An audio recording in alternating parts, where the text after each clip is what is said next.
The Adventures of Pinocchio by Carlo Lorenzini, writing as Carlo Collodi. Chapter 15.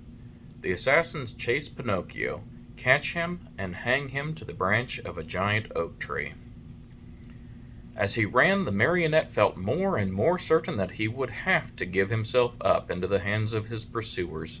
Suddenly he saw a little cottage gleaming white as snow among the trees of the forest. "If I have enough breath left with which to reach that little house, I may be saved," he said to himself. Not waiting another moment, he darted swiftly through the woods, the assassins still after him.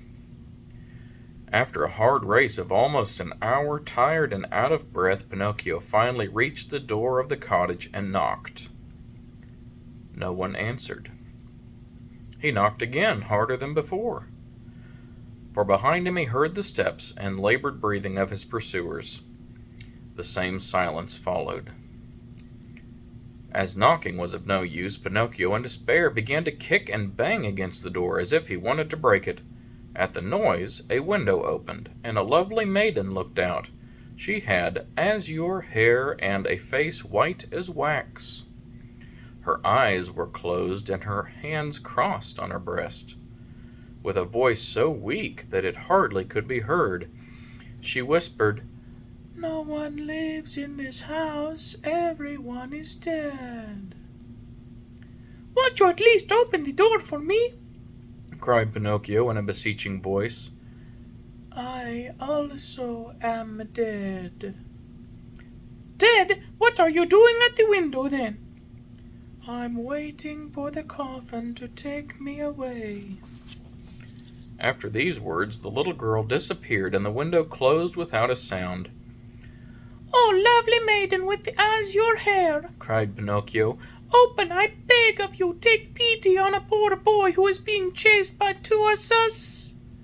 He did not finish, for two powerful hands grasped him by the neck, and the same two horrible voices growled threateningly, "Now we have you!"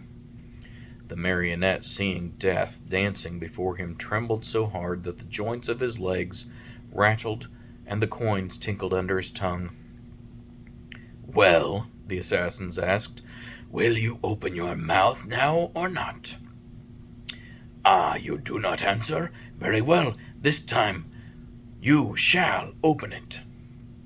Taking out two long, sharp knives, they struck two heavy blows on the marionette's back. Happily for him, Pinocchio was made of very hard wood, and the knives broke into 1,000 pieces. The assassins looked at each other in dismay, holding the handles of the knives in their hands. "I understand," said one of them to the other. "There's nothing left to do now but to hang him." "To hang him," repeated the other. They tied Pinocchio's hands behind his shoulders and slipped the noose around his neck. Throwing the rope over the high limb of a giant oak tree, they pulled till the poor marionette hung far up in space. Satisfied with their work, they sat on the grass waiting for Pinocchio to give his last gasp.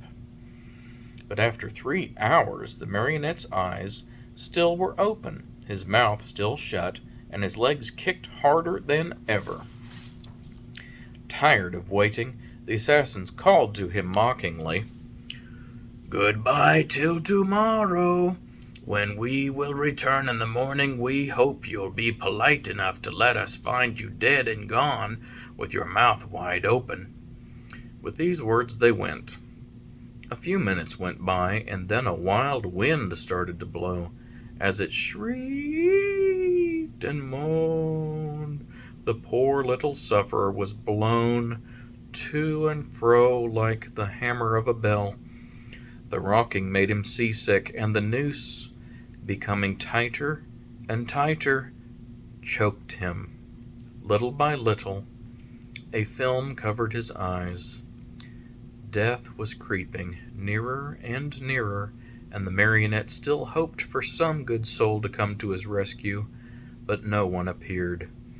As he was about to die, he thought of his poor old father, and hardly conscious of what he was saying, he murmured to himself, Oh, dear father, if only you were here. These were his last words. He closed his eyes, opened his mouth, stretched out his legs, and hung there as if he were dead.